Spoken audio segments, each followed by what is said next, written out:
Well, thank you for choosing me. I have two questions. One, I guess, is more personal and one is more scientific. My personal question is, I have had similar philosophies to what you're teaching for many, many years. A friend introduced me to you, and it's helped close the gap on many of my points of my philosophy. And I guess my big question is, I believe, and yet I know there's also another step for me in the knowing. As like I know my children, that I know that I love them. I don't have to believe. And I wonder if there's a process that would help me move from the believing of what I believe into the knowing of what I believe. Someone sat in the hot seat a few weeks ago and said, there are a few teachers that I'm studying and they are similar. You are one of them, Abraham, he said, but some of them don't believe in law of attraction. And then he said, but I don't think they really understand it. And we said, well, it's not possible that they understand it if they don't believe it, because there's no evidence to the contrary of it anywhere. And then we said something very profound and accurate and extremely clever. Law of attraction will help them to prove there's no law of attraction,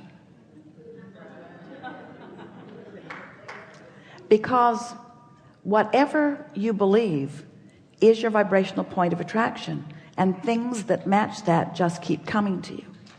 So when Esther first was visiting with us, she had a little bump over our stubbornness when she was talking about something that was true that she didn't want to live. And she would say, but it's true, so therefore I think I should talk about it.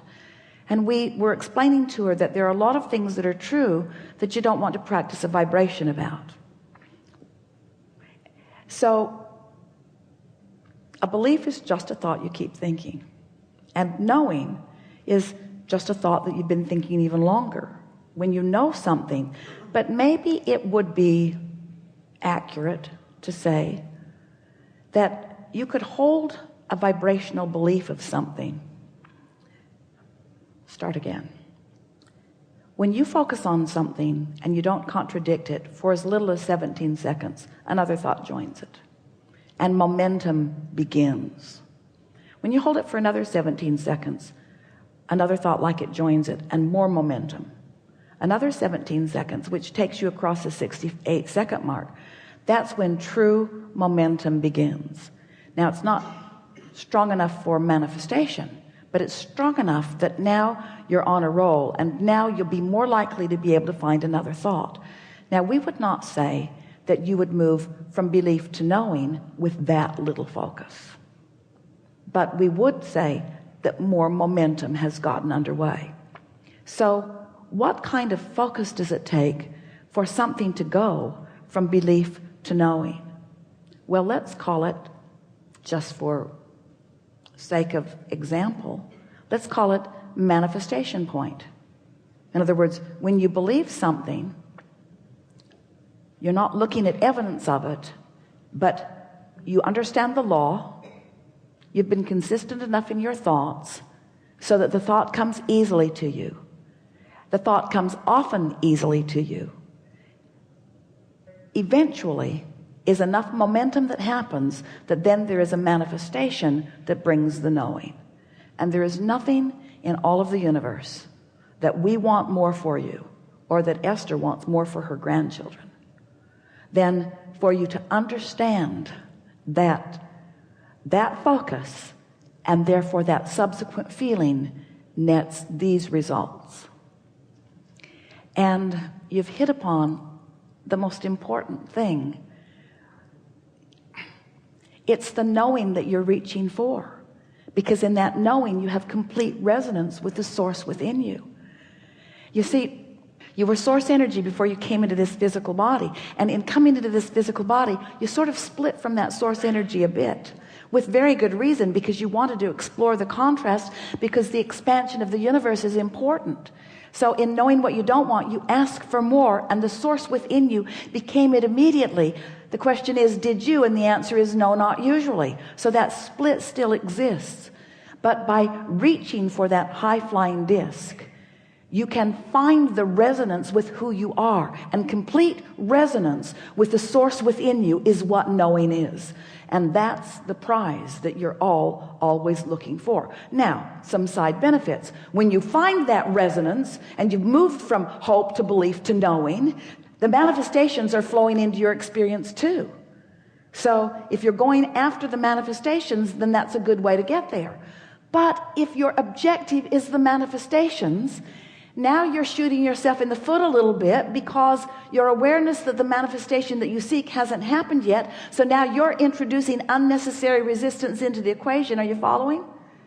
Where if you're reaching for the resonance, if you're reaching for the feeling, if you care about how you feel, if it's that knowing that you're reaching for, not the having, not the doing, it's the knowing that you're reaching for. And what are you knowing? Knowing the fullness of who I am, knowing the love of who I am, knowing the energy of who I am, knowing the God force within me, knowing the invincibility that I am, knowing then the reason that I'm here, and knowing the all is possibleness of life.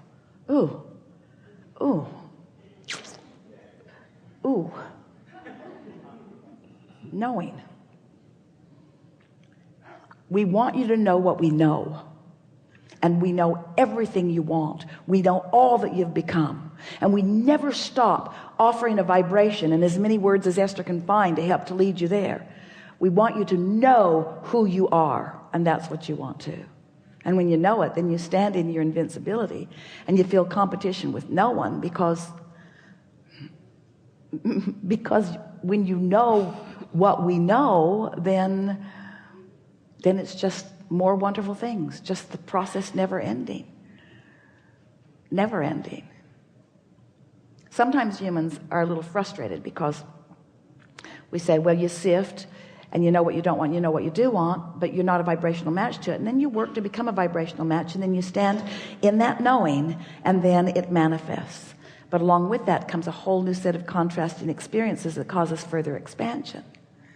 So you never quite get it done. You're always reaching into that which you have become. But when you get to this place that you are, and this place that you're wanting to converse with us about, when you get to this place where you know about law of attraction, and you know about momentum, and you know about focus, and you know about your emotions, and even though you sometimes aren't doing it, you still know you could. When you know it, when you have this knowledge, then you don't even mind standing in a place that you don't want to be, because you just call it a beautiful step one moment that's causing you to bounce into another place. When you have this knowing, then there's no fear, then there's no reluctance, then there's no danger ever. In other words, it's what everyone is reaching for. It's what you all find when you reemerge into your knowing. We just don't think you should have to croak to do it. Really good.